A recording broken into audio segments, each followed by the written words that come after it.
Existe en la psicología un término que se llama expectativa de control externo. ¿Qué significa este concepto? Se refiere cuando nosotros como personas colocamos la confianza en agentes externos a nosotros y que determinamos que si esos agentes externos cambian, yo voy a poder ser feliz.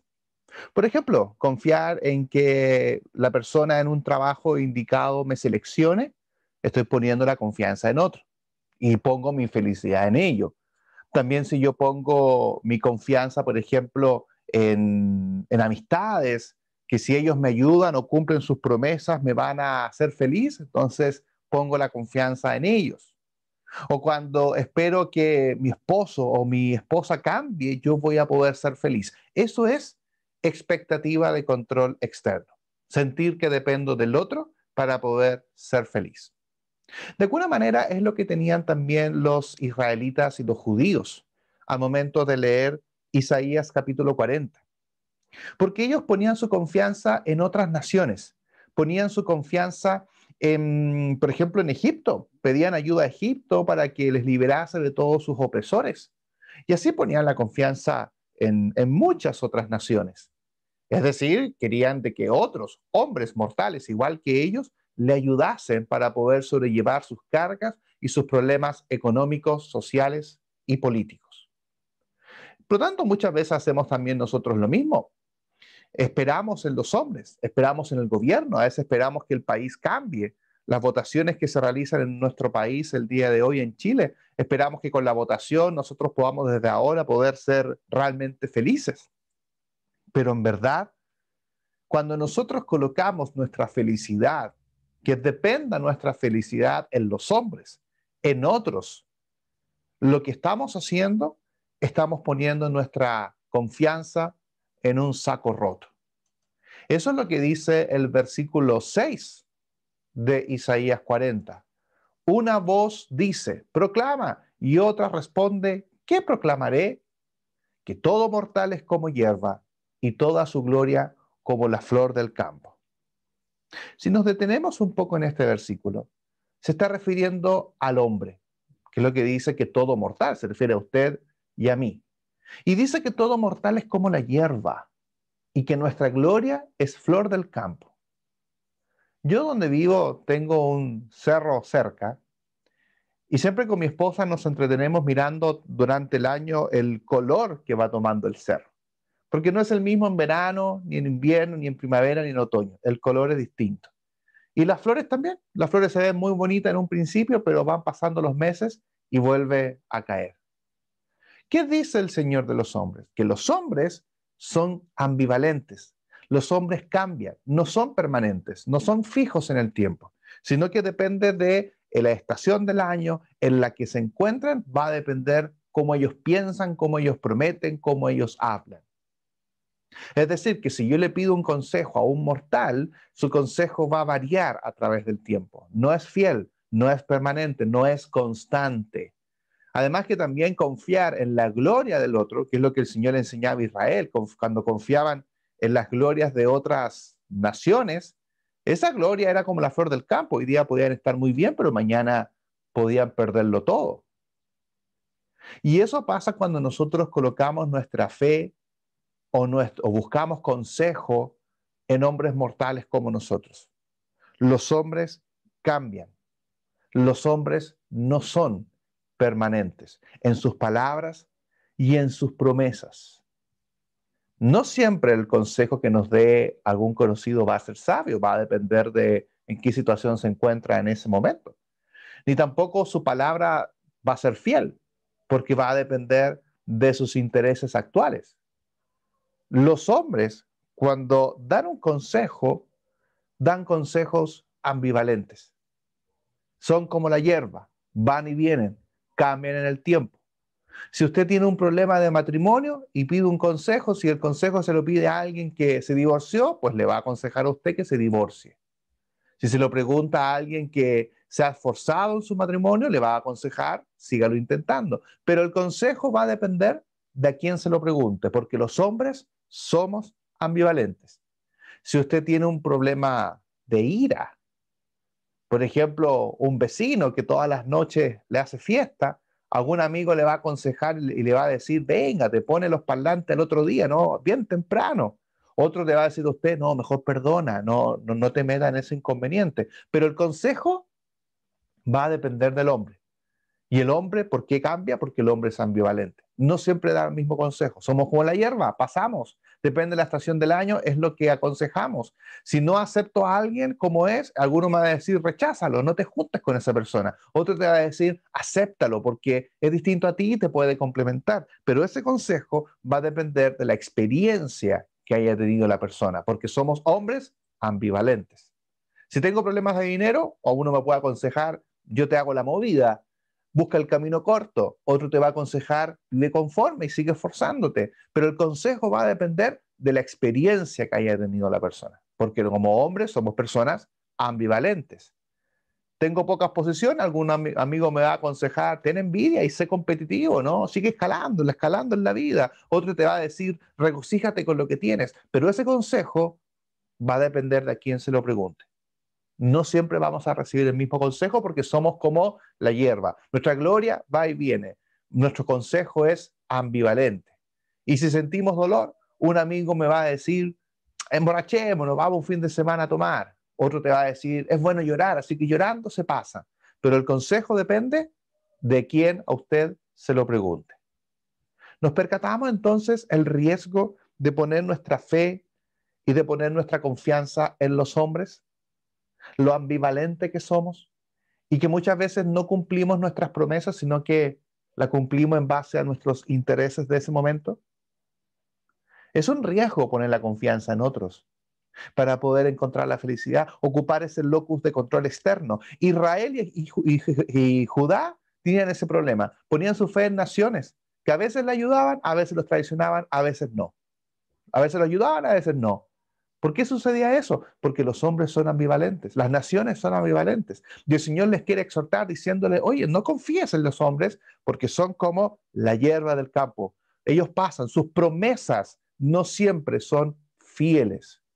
Y es por eso que Salmos capítulo 146, versículo 3, nos habla sobre el riesgo de poner nuestra fe o nuestra confianza en las personas que nosotros consideramos peligrosas. Dice así, no pongan su confianza en gente poderosa, en simples mortales que no pueden salvar. Por eso el consejo del Señor, porque las personas cambian, las personas son ambivalentes. No pongan la confianza en las personas. Si creemos que el gobierno, la gente va a ayudarnos en algo, no lo hagan. ¿Por qué? Porque son simples mortales que en su capacidad ellos no pueden salvar. El consuelo que da a las personas, que dan los hombres, viene de un corazón cambiante. El consejo y la ayuda que podemos recibir de alguien va a depender de la estación del año en la cual se encuentra. Por eso que el versículo en Isaías 46, de alguna forma irónica, nos dice de que el hombre es súper firme, pero es tan firme como la hierba. Y el hombre tiene mucha gloria, igual que la flor del campo.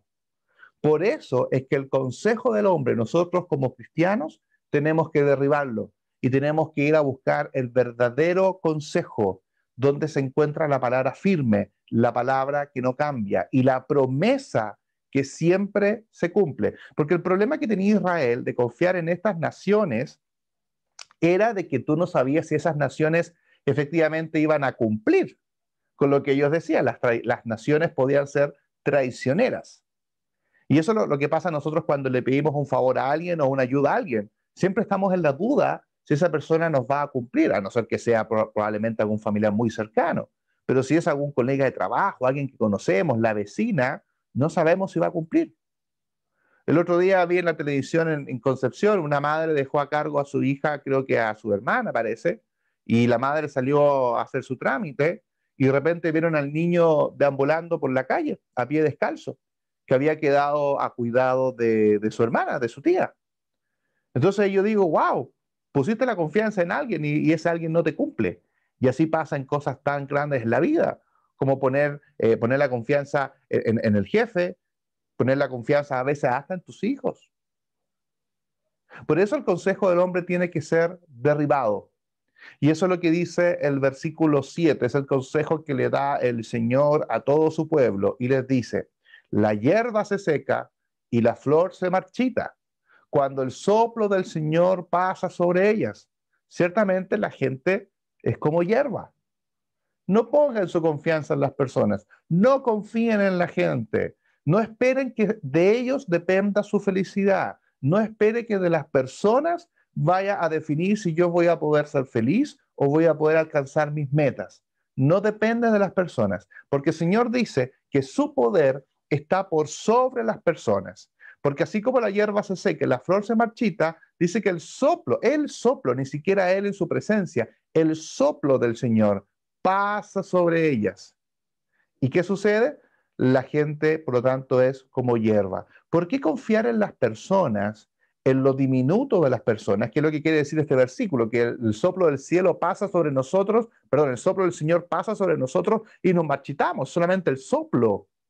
Entonces, ¿por qué confiar en lo diminuto de las personas cuando tenemos a alguien que con su solo soplo es capaz de marchitar al hombre? Con el solo soplo del hombre, el Señor supera las promesas y el Señor supera en ayuda a cualquier otra persona. Pero claro, muchas veces los problemas no vamos al Señor, vamos a otros lugares.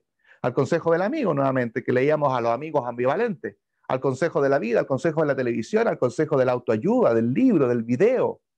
Y nos quedamos dando vuelta en eso. Pero no buscamos la confianza en aquel que con su soplo a nosotros nos deja marchitos y nos seca. Por eso dice nuevamente este versículo, que es la frase y el texto que todos conocemos, que es la versión de la Reina Valera. Sécase la hierba, marchítese la flor, mas la palabra del Dios nuestro permanece para siempre. Mucha atención con este versículo. Siempre cuando lo leo citado en otras clases o en otras secciones, muchas veces la gente cree que la palabra, cuando dice la palabra del Dios nuestro permanece para siempre, se está refiriendo a la Biblia. Pero la verdad es que no se refiere a la Biblia.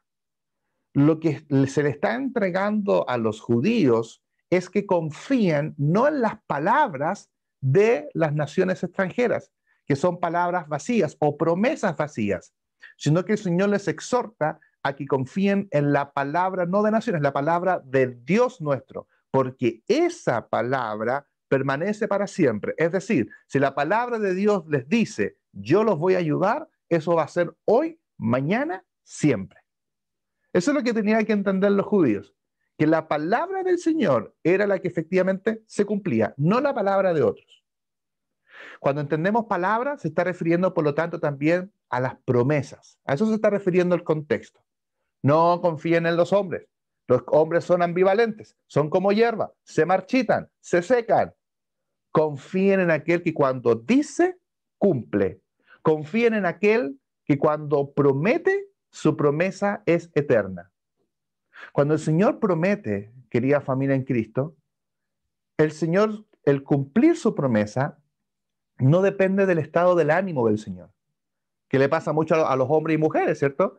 Que cuando nos hacen promesa, no, ya pasó el mes, como que ya no tengo ganas de cumplirte la promesa. No, el Señor cuando promete, el Señor cumple, no depende si el día está soleado, si el día está nublado, no depende de las circunstancias de la tierra. No importa lo que pasa en nuestro país, no importa lo que pasa en el mundo, no importa el plebiscito, no importa la pandemia, no importa nada. Porque cuando el Señor dice, yo ayudo, yo protejo, yo cuido a mi pueblo, eso se cumple. ¿Por qué se cumple? Porque así es la palabra del Señor. La palabra del Señor es eterna, es decir, permanece para siempre. Que no importa lo que suceda, su palabra siempre permanece. Nos percatamos entonces de que cuando dice la palabra del Dios nuestro no se refiere a la Biblia o a la palabra de la Biblia, se está refiriendo a las promesas del Señor. El Señor dice y se cumple, porque sus promesas, su palabra está por sobre todo, está por sobre la gloria de los hombres, las circunstancias de la vida. Cuando el Señor promete, el Señor le gana a tu cesantía, le gana a tu enfermedad, le gana a tu problema matrimonial, le gana a todo. Porque dice que la palabra del Dios nuestro nuevamente permanece, no a veces, no cuando hay sol, no cuando somos fieles. Fíjate en eso. La palabra de Dios permanece para siempre. El Señor siempre está con nosotros. Nosotros en nuestra vida pudiésemos hoy estar afrontando la tragedia más grande de todas, pero Dios se mantiene firme desde la eternidad como siempre lo ha sido con su pueblo. Por eso es que el amor del Señor no depende de lo que estemos haciendo o de lo que hagamos hecho.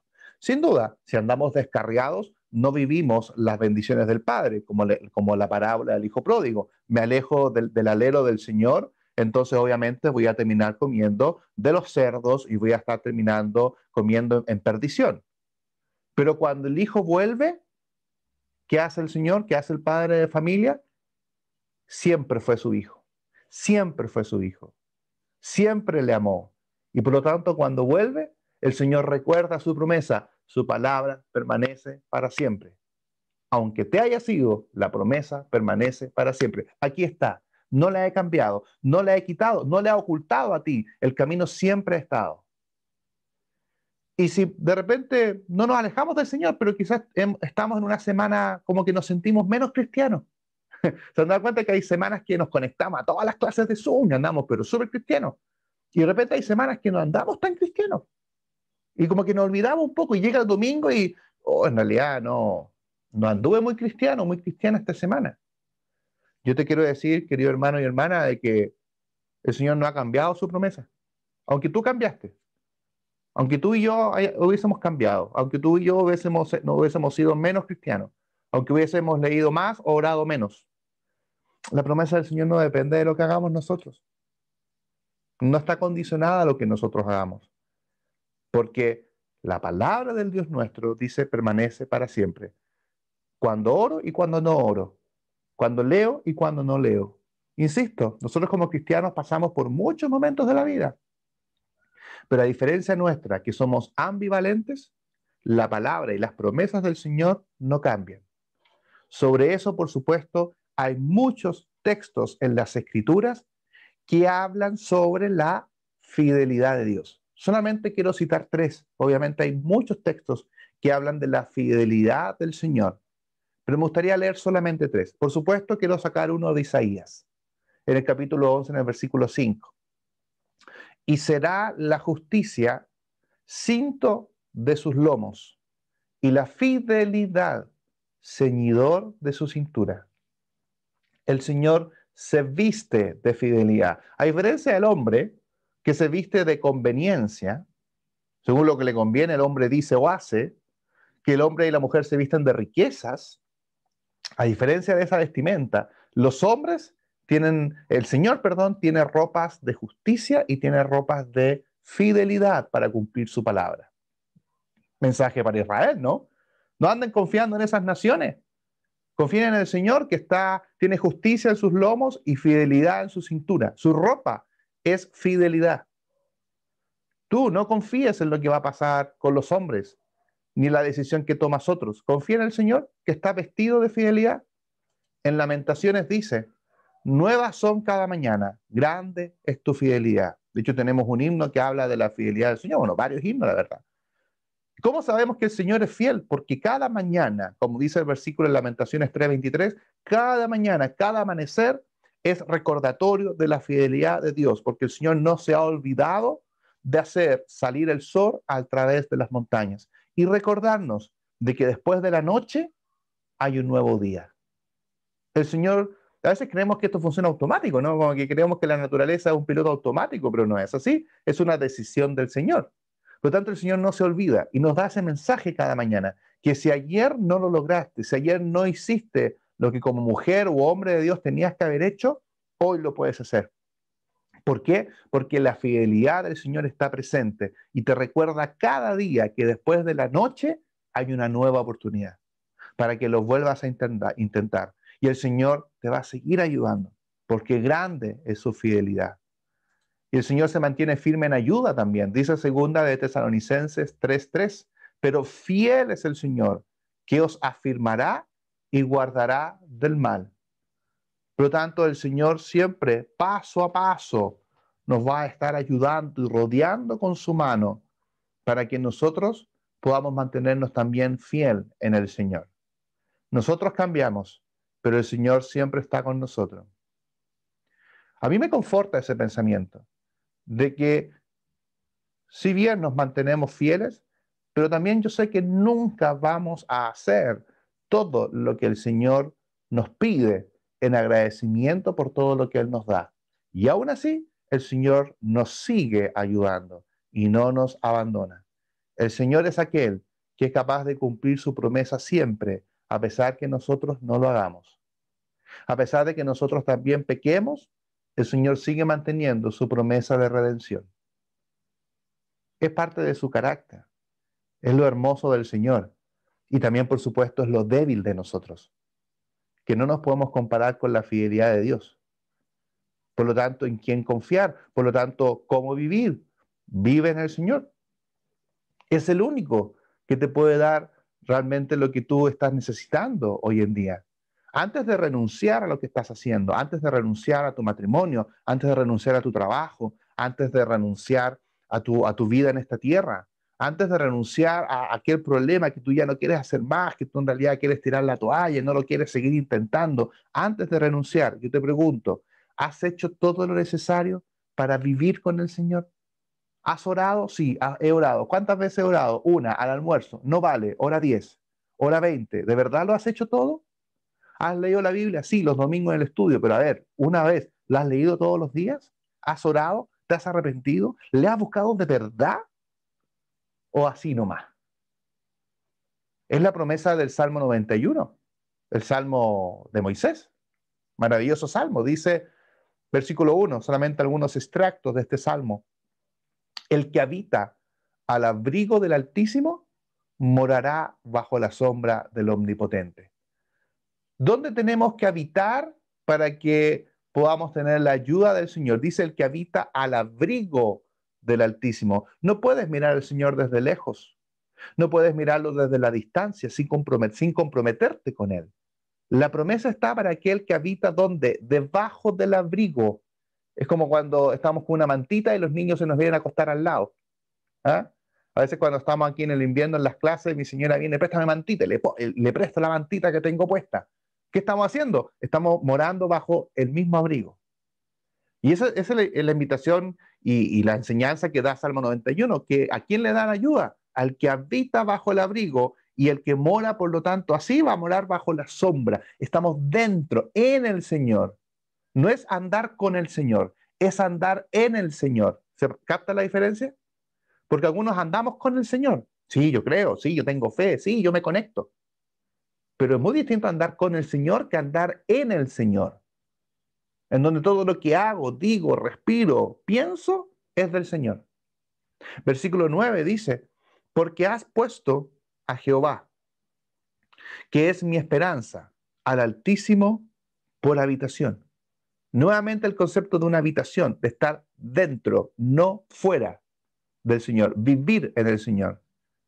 Y ahí está la promesa del versículo 14, por cuanto en mí ha puesto su amor, dentro de él ha puesto su amor, yo también lo libraré. Por lo tanto, la pregunta, ¿estás morando con el Señor o estás morando en el Señor? ¿Cuántas veces has orado? ¿Has orado una sola vez? No sirve. Hazlo de nuevo. Otra vez y otra vez. Apaga el televisor. Concéntrate. Lee. Estudia. Acércate. Vive en el Señor, porque sus palabras son las que de verdad se cumplen. Su palabra es fiel. No sigas esperando en el otro, no sigas esperando en lo que suceda afuera. Depende de confiar y de vivir en el Señor, que es fiel y que cumple sus promesas. La invitación, por lo tanto, en este mensaje, para ir terminando, está en el mismo libro de Isaías, en el versículo 33, del versículo 15 y 16. Dice, muy lindo el versículo, dice el verso 15, el que camina en justicia y habla lo recto, el que aborrece la ganancia de violencias, el que sacude sus manos para no recibir cohecho, el que tapa sus oídos para no oír propuestas sanguinarias, el que cierra sus ojos para no ver cosa mala, este habitará en las alturas. Fortaleza de rocas será su lugar de refugio. se le dará su pan y sus aguas serán seguras. ¿Entendemos la dinámica del versículo 15? Que se está refiriendo al vivir rectamente. Obviamente aquí hay palabras que quizás no, oye hermano, yo nunca he estado en ganancias de violencia, como dice el versículo. Yo nunca he oído propuestas sanguinarias, por favor, ¿de qué me está hablando? No, entendamos que el versículo 15 se refiere a andar rectamente, que es lo que dice la primera parte del versículo. Si caminamos con justicia y hablamos lo recto, mantenemos nuestro andar, que es lo que nos esforzamos todos hoy en día, la promesa del Señor está. Si yo me comprometo a eso, a vivir en justicia y siempre hablar lo recto, me caigo, pero vuelvo, me caigo, me lamento, sigo, porque tengo el interés, el verdadero interés, porque me duele pecar, por lo tanto lo vuelvo a intentar. Si yo hago eso, versículo 16 es la promesa. Usted y yo, habitaremos en las alturas. Ahí está la ayuda, ahí el Señor socorre.